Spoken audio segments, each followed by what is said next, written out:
오늘 본문은 너무나 유명한 말씀이죠. 아마 신앙생활 하는 사람이라면 누구나 다 잘 알고 있는 그런 말씀입니다. 우리가 잘 아는 것처럼 사도 바울은 자신의 전 존재를 바쳐서 주님이 자신의 주가 되심을 고백할 뿐 아니라 세상으로부터 택함을 받은 사도라는 것을 고백했습니다. 이런 고백을 할 수 있게 된 근본적인 이유가 뭐냐면 복음 때문이라는 거예요. 복음. 즉 복음이 자신과 자신의 삶을 바꾸었고, 그래서 이제는 복음이 자기 삶의 중심이며 자신이 살아가면서 내내 붙들고 있는 삶의 목적이 되었다라는 것입니다. 여러분들은 어떻습니까? 주님을 믿고 있고 또 소위 신앙생활을 하고 있다라고 여러분들 말씀하시는데, 정말 이 사도 바울처럼 복음을 향해서 그런 믿음과 그런 고백을 가지고 계십니까? 그런 삶의 목적의식을 가지고 여러분들 살고 계십니까? 아니면 여전히 옛날 그 어떤 세상 그것을 붙들고 살고 있는지, 또 세상 그 어떤 것을 향해서 나아가고 있는지, 우리는 오늘 이 사도 바울의 이 신앙 고백의 이야기를 통해서 우리 자신을 들여다보고, 또 복음이 어떤 것이고, 또 복음이 우리에게 도전을 주는 내용이 무엇이고, 또 그래서 우리가 어떤 삶의 방향을 향해서 나아가야 될지를 한번 조명해 볼 수 있는 그런 시간이 되기를 바랍니다. 오늘 우리가 함께 읽은 이 본문은 이 복음의 핵심을 이야기하는 것이고, 또한 로마서 전체의 대주제이기도 하지요. 너무나 중요합니다. 제가 한 번 더 읽어드리겠습니다. 내가 복음을 부끄러워하지 아니하노니 이 복음은 모든 믿는 자에게 구원을 주시는 하나님의 능력이 됨이라. 먼저는 유대인에게요, 그리고 헬라인에게로다. 복음에는 하나님의 의가 나타나서 믿음으로 믿음에 이르게 하나니 기록된 바 오직 의인은 믿음으로 말미암아 살리라 함과 같으니라. 이 내용이 너무나도 중요하고 또 핵심되는 내용이기 때문에 다른 로마서의 모든 내용은 어떻게 보면 이 두 구절에 대한 설명이자 적용이라고 할 수가 있습니다. 따라서 본문의 의미를 잘 이해하는 게 로마서의 전체를 이해하는 정말 중요한 결정적인 단서이자 기독교의 이 신앙의 핵심을 이해하는 길이라고도 할 수가 있는 겁니다. 그런데 바울은 이 복음에 대해서 말을 하기 시작하면서 좀 다소 의아하다, 좀 이상하다라는 그런 말을 우리에게 들려주고 있습니다. 내가 복음을 부끄러워하지 아니하노니. 사도 바울이 왜 이 이야기를 했을까요? 왜 복음을 부끄러워하지 않는다라는 이 이야기를 했을까? 여러분들 생각을 해보시면 이 편지를 쓸 때에 사도 바울 마음 가운데 복음을 좀 부끄러워하는 마음이 있었을까요? 아니면은 복음에 대해서 확신이 없어서 없는 그런 상황이었을까요? 그런 질문을 던져볼 수가 있습니다. 여러분들은 어떠했을 거라고 생각이 되십니까? 즉 자신의 전 생애가 걸려있는 이 위대한 복음을 선포하면서 그는 내가 복음을 부끄러워하지 않는다라는 말로 시작을 하고 있어요. 이건 마치 좀 전에 말씀드린 것처럼 너무나 부끄러운 일인데 애써 용기를 내어서 조심스럽게 말을 하려고 하는 듯한 그런 인상을 우리에게 보여줍니다. 하지만 바울이 이렇게 시작한 데에는 다 그만한 이유가 있었어요. 그 이유가 뭐냐면 지금 이 편지를 받아보는 사람들이 안타깝게도 이 복음을 부끄럽게 여기고 있었기 때문입니다. 1장 8절에 보면 이 편지를 받아보는 사람들을 사도 바울이 굉장히 자랑스럽게 여기고 있는 것을 알 수가 있어요. 내가 예수 그리스도로 말미암아 너희 모든 사람에 관하여 내 하나님께 감사함은 너희 믿음이 온 세상에 전파됨이라. 사도 바울이 이 편지를 받아보는 사람을 생각하면서 그들 향해서 편지를 쓰는데, 나는 너희들 때문에 너무 기쁘고 좋고 자랑스럽다. 너희 믿음이 온 세상에 전파되기 때문이다. 그런 얘기를 하고 있습니다. 그런데 비록 그들이 주님을 믿는 것을 바울이 굉장히 자랑스럽게 생각하긴 했지만 그들이 복음 자체를 부끄러워하는 걸 너무너무 안타깝게 여기고 있다는 겁니다. 당시 로마는 어떤 상황이었는가 하면 전 세계에 있는 그 종교들이 다 모여있는 그런 곳이었어요.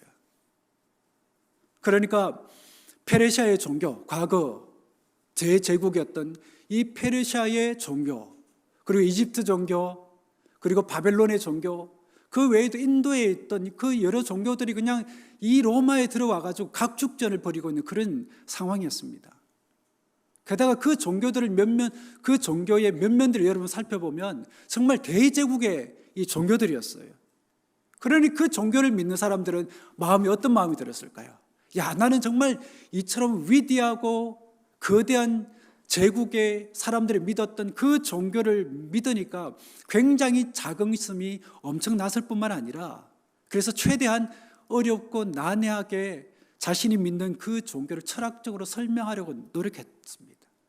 왜냐하면 로마 사회는 철학이라는 학문을 굉장히 중요시하게 생각했고 그래서 이 철학이라는 도구를 이용해서 자신이 믿는 그 종교를 최대한 그리고 신을 최대한 돋보이게 하려고 노력했습니다. 그렇게 해야지 그 종교와 그 신을 믿는 자기 역시도 돋보일 수 있었기 때문이었다는 것입니다. 이런 분위기였기 때문에 로마 사람들을 전도하기 위해서는 자신들이 믿는 그 종교를 철학적으로 또 굉장히 철학적으로 그렇게 설명을 해야만 했던 거예요. 게다가 그 당시에 로마가 또 어떤 정책을 펼쳤냐면 이 나라에 종교가 너무 많이 들어와 있으니까 종교를 정리해가지고 소수의 종교만을 이제 인정하겠다라는 발표를 그렇게 이제 하게 된 거죠. 이런 상황에서 자신들의 종교를 최대한 철학적이고 논리적이며 신비한 것으로 그렇게 설명을 해야만 했던 거예요. 그래서 그 로마 정부의 관리가 사람들을 만나 다니면서 이렇게 묻습니다. 이게 무슨 뜻입니까? 라고 물으면 사람들이 얘기를 합니다. 아까 말씀하신 것처럼 그런 배경에서 얘기를 하는 거죠.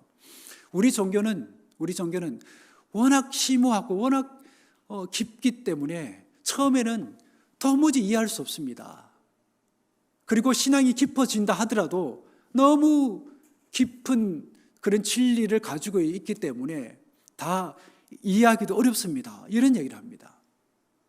그런데 그때 뭐가 등장하느냐, 어떤 종교가 등장하느냐, 바로 기독교가 등장하게 된 거죠. 그래서 사람이 묻습니다. 당신은 누구를 믿습니까? 나는 예수를 믿습니다. 예수가 누굽니까? 그분은 이 땅에 33년간을 산 유대인이며 본디오 빌라도에 의해서 십자가에 달려 죽으셨습니다. 죽었다가 다시 살아나셨는데 그분은 유대인들이 오랫동안 기다렸던 메시아입니다. 그분을 믿어야 영생을 얻을 수 있습니다. 이런 얘기를 합니다. 여러분 어떻게 들리시나요? 좀 아주 신비스럽고 철학적으로 여러분 들리십니까? 그래서 이 종교가 너무 관심이 가니까 한번 이 종교에 대해서 한번 알아봐야 되겠다. 좀 믿어보고 싶네? 그런 느낌이 드십니까? 아마도 이 말을 들은 사람들은 고개를 좀 갸우뚱거리면서 신이라는 존재가 어떻게 십자가에 달려 죽을 수 있느냐라는 그런 생각을 했을 것이고 그런 질문을 했을 겁니다. 그런데 그 예수가 로마 사람들이 가장 싫어하는 유대인이라는 거예요. 그러니 다른 설명이 아무리 좋게 들려도 이런 요소들 때문에 기독교는 사람들에게 잘 받아들여지기가 쉽지는 않았을 겁니다.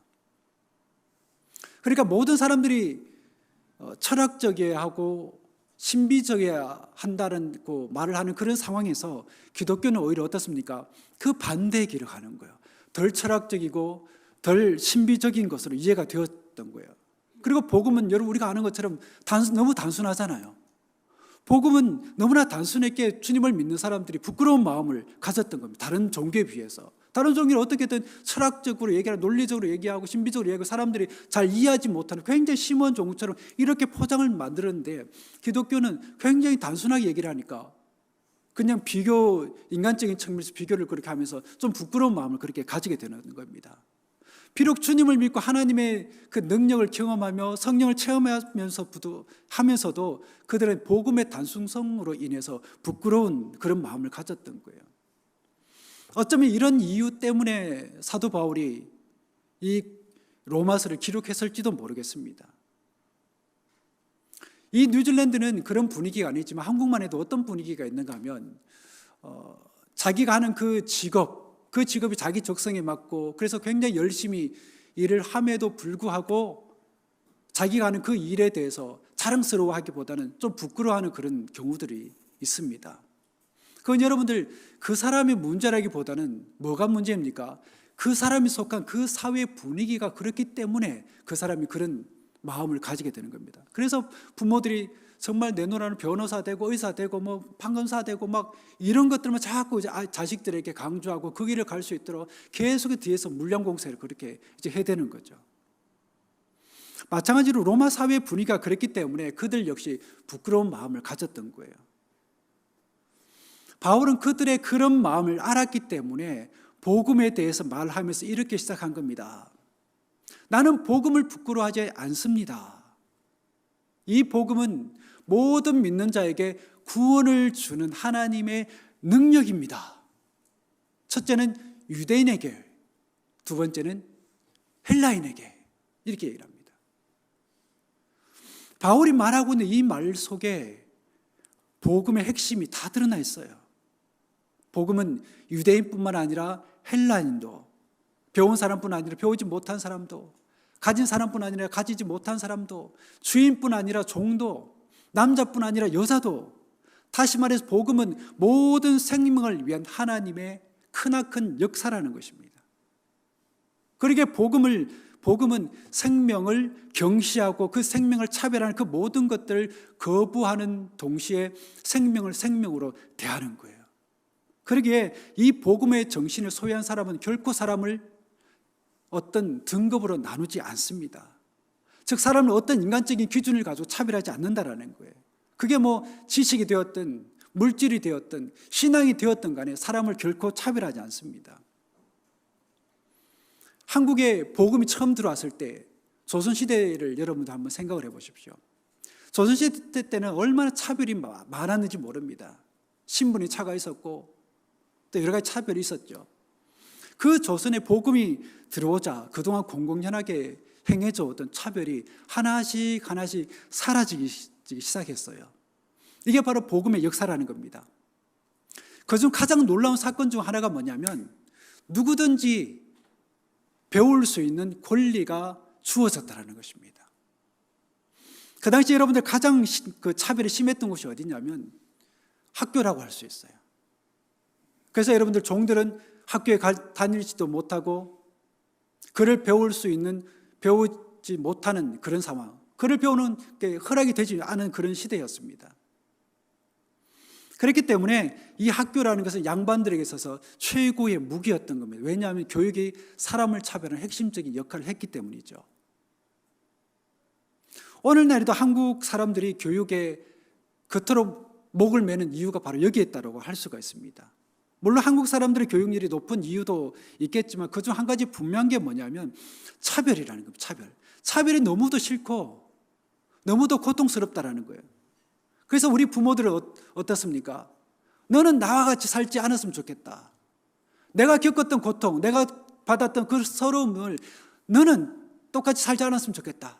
그래서 네가 열심히 해서 정말로 면석이라도 네가 했으면 좋겠다.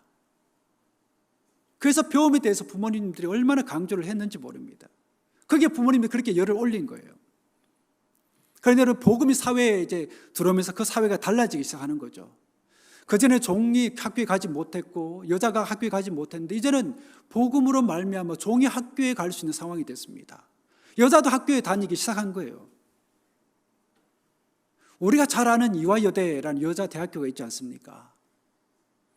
이 학교는 여성을 위해서 세워진 한국 최초의 이제 여자 대학교입니다. 기록에 의하면 이런 기록이 있습니다.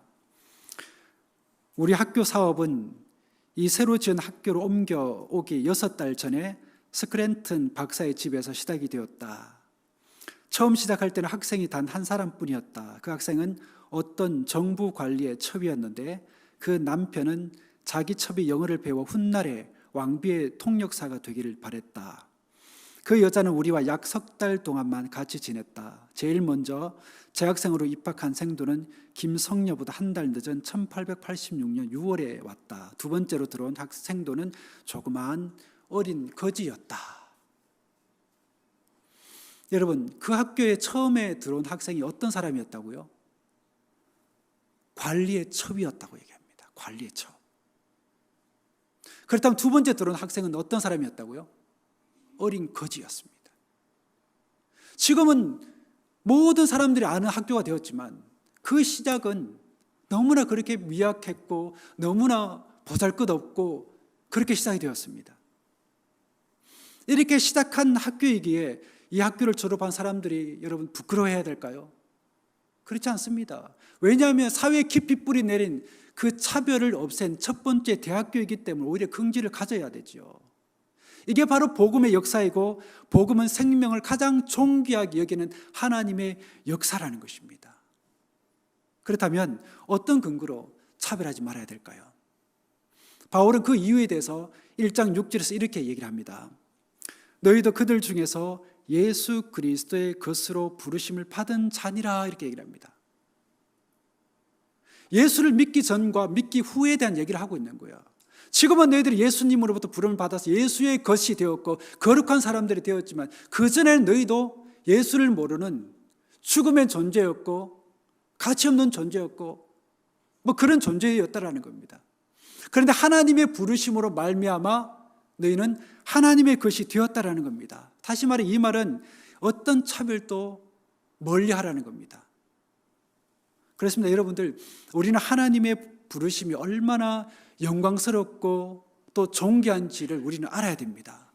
여기에 창조주의 거룩한 뜻이 있고 창조주의 거룩한 역사가 있는 겁니다. 우리가 잘 아는 것처럼 여러분들 아브라함이 누구로부터 부름을 받았습니까? 하나님으로부터 부름을 받았지요. 그를 불러 하나님이 이 땅을 향한 구원의 역사를 실현하기 시작하셨어요. 그리고 모세를 불러서는 이스라엘을 구원하셨습니다. 또 요나를 불러서는 니느웨를 구원하셨고요.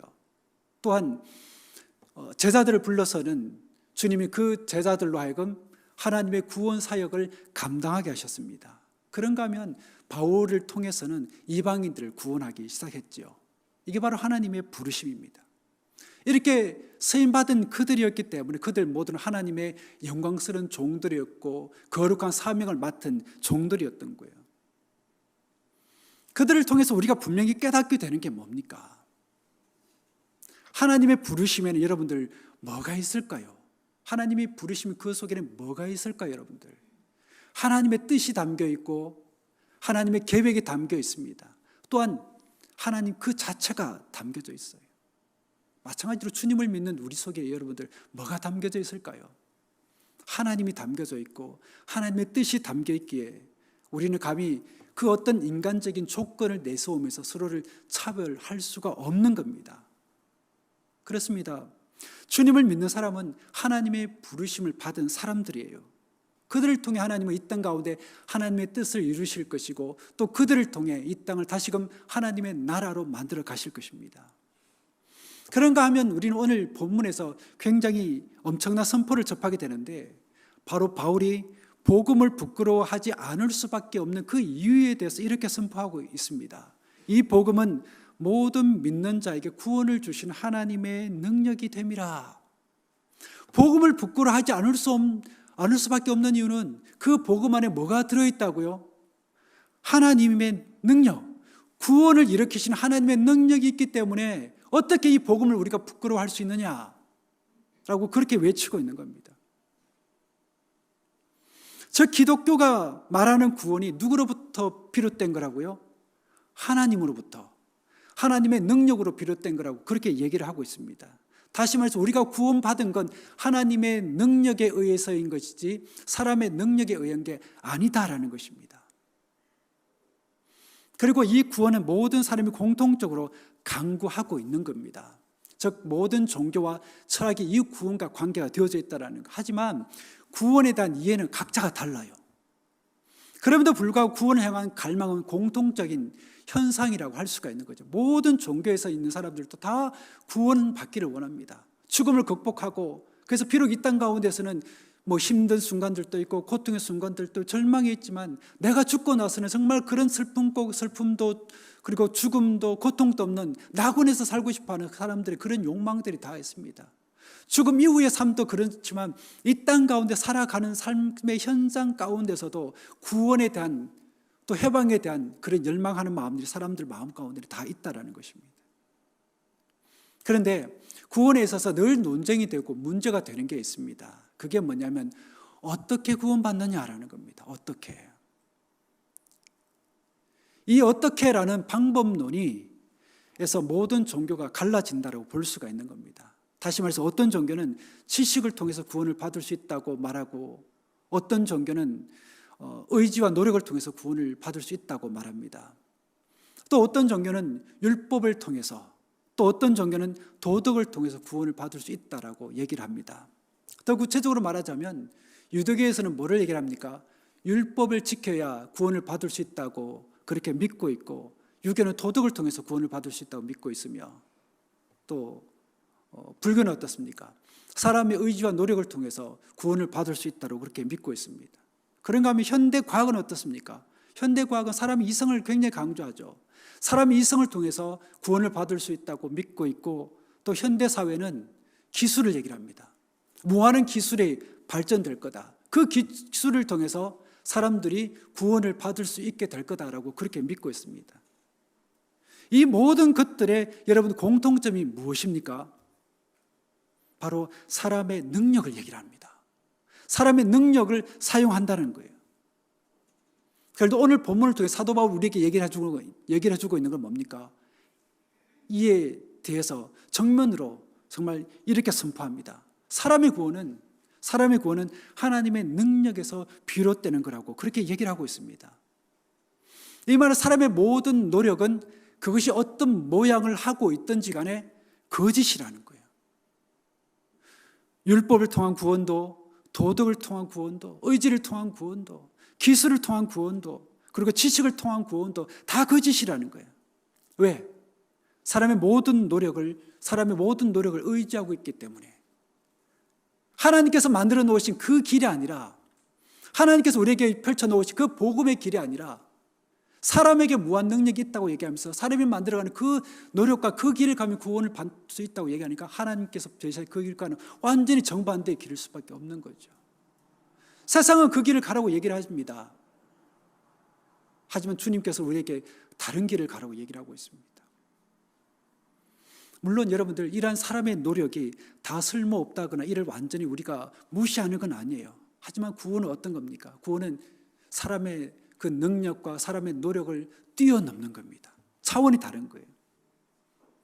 그렇기 때문에 할 수 없는데 할 수 있다고 말하는 건 거짓이고 또 할 수 없는데 하라고 말하는 것 또한 애꿎은 사람에게 엄청난 고통과 짐을 가져다 주는 것밖에 되지 않는다는 것입니다. 이런 모습을 우리에게 그대로 보여주고 있는 게 바로 주님이 활동하셨던 그 당시의 이 유대교라고 할 수가 있죠. 즉 이미 은혜로 구원받은 백성들에게 주어진 그 율법을 잘 지킴으로 너희가 구원을 받을 수 있다라고 가르침으로 그 율법이 말할 수 없는 짐을 그 당시 백성들의 그 당시 사람들에게 안겨다 주었다라는 것입니다. 주님은 그것과 싸운 거죠. 그 길이 아니다라고 말씀하신 겁니다. 여러분은 그렇게 해서 구원받을 자신이 있으십니까? 사람이 어떻게 자기 노력으로 율법을 다 지켜가지고 하나님 앞에 우리가 온전히 설 수 있을까요? 그래서 주님은 마태복음 11장에서 뭐라고 얘기하냐면 수고하고 무거운 짐을 진 사람들 향해서 이렇게 외칩니다. 다 내게로 오라. 내가 너희를 쉬게 할 것이다. 이 말씀에서 수고하고 무거운 짐이라는 것은 그 당시 유대교가 사람들이 할 수 없는 일을 하라고 말을 함으로써 사람들에게 지워다 준 그 짐을 말하는 거예요. 그런 차원에서 오늘 바울은 복음을 뭐라고 얘기하느냐? 하나님의 능력이다라고 그렇게 얘기하고 있습니다. 복음에는 하나님의 의가 나타나서 믿음으로 믿음에 이르게 하나니. 마틴 루터는 이 사실을 제대로 깨달아 알았기 때문에 종교개혁을 일으킬 수 있었던 겁니다. 축복합니다. 여러분들 이 말씀을 정말 온전히 깨달을 수 있게 되길 바랍니다. 깨달을 수 있을 뿐만 아니라 믿음을 여러분도 온전히 받을 수 있게 되길 바랍니다. 그렇기 때문에 우리가 이것을 제대로 이해해야 되고 이것을 우리가 제대로 믿고 선포할 수 있어야 된다라는 것입니다. 그리고 본문에서 얘기하는 하나님의 의라는 게 여러분 뭘까요? 하나님의 의라는 것은 하나님의 성품을 말하는 것이 아니고 하나님이 십자가에서 이루신 그 일을 말하는 거예요. 이 일을 통해서 하나님은 죄를 담당하셨고 사람이 감당해야 될 죄의 대가를 치르셨으며 하나님과 사람 사이를 가로막고 있던 그 담을 무너뜨린 겁니다. 쉽게 말해서 인류의 대사면을 이루신 것이죠. 그래서 누구든지 그 길을 가면, 그 길을 가기만 하면, 그 누구든지 주님을 믿기만 하면 나의 자녀가 될 수 있다라는 그 문을 하나님께서 열어 젖히신 것입니다. 그래 여러분들, 이제 우리는 어떻게 해야 될까요? 무엇을 선택해야 될까요? 어떤 길을 바라보고 그 길을 가야 될까요? 이것을 받아들여야 됩니다. 즉 이것이 하나님의 말씀이고 약속이라는 것을 우리가 믿고 받아들이는 거예요. 그러면 이 말씀이 우리에게 능력이 되어서 나타나게 되는 것입니다. 여러분, 축복하기를 원하는 것은 이러한 믿음을 우리 모두가 소유할 수 있기를 바라고 이러한 삶을 우리 모두가 살 수 있게 되길 바랍니다. 우리가 가는 길, 여러분들 결코 쉬운 길이 아닙니다. 정말 하나님의 정말 크나큰 은총이 있지 않으면, 우리 속에 정말 성령이 충만하게 역사하지 않으면 우리는 그 믿음의 길을 온전히 가기가 어렵습니다. 그리고 한 가지를 기억하십시오. 복음이 어떤 것인지를. 나 힘으로 이룰 수 있는 것이 아니고 하나님의 능력 가운데에서 이루어지는 게 바로 구원이라는 그 믿음을 가지고 그것을 제대로 깨달아서 그 복음의 길, 그 믿음의 길을 온전히 감으로 주님께서 만들어 가시는 그 승리와 그 구원의 길을 온전히 가면서 찬송하고 감사하고 주님과 그렇게 동행하면서 우리의 삶에 더욱더 감사가 넘칠 수 있는 그런 삶을 우리 모두가 사실 수 있게 되기를 축복합니다. 기도하겠습니다. 복음 안에 구원이 있고 생명이 있으며 소망이 있습니다. 이 사실을 우리가 믿고 복음 안에 거하는 우리가 되기를 원합니다. 그렇게 살 수 있도록 늘 하나님께 기도하고 삶의 주도권을 하나님께 내어드리는 우리가 되기를 원합니다. 그래서 우리에게 시작된 구원의 은총이 온전히 이루어지고 우리를 통해 이 땅에 하나님의 나라가 이루어지며 복음이 우리를 통해 전파되기를 원합니다. 이 복된 날, 그 복음의 능력이 우리 속에 회복되기를 원하고 그 능력으로 이 한 주간을 살아가게 하여 주옵소서. 예수 그리스도 이름으로 기도드립니다. 아멘.